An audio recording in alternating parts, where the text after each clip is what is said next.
When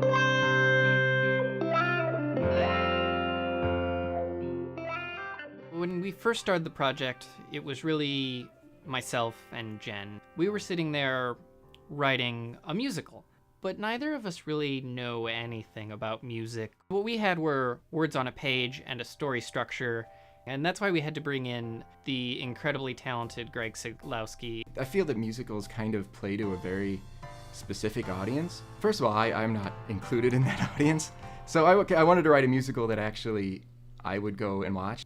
Since the music I had written was very rock and pop oriented, Max in Boston had an easier time getting acclimated to it. I've done a lot of singing in the past, lots of musical theater, but I mean more recently, a whole bunch of stuff on YouTube. I've always been obsessed with Michael Jackson.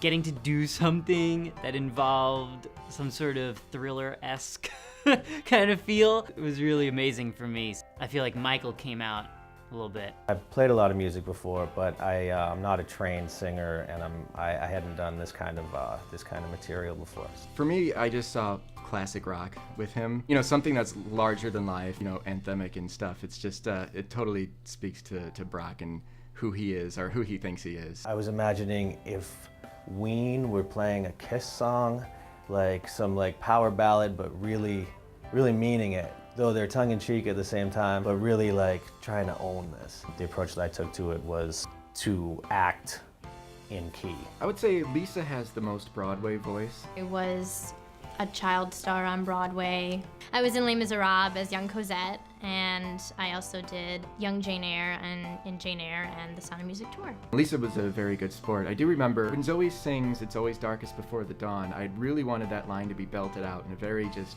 hair metal rock way. Ted and I were previously alluding to "I Remember You" by Skid Row. We just played it for Lisa, and we were like, yeah, this is the song we were talking about. And she heard it, and she was like, can I just try it one more time? And she did, and then she nailed it. Once Lisa came in to record, and we actually heard her voice on it, I don't know, I just started kind of feeling like we really had something special on our hands. We started hearing what we had only seen on paper before come to life as, you know, not only great voices, but, you know, actors who were making it into a character. That was kind of like inspiration to keep going.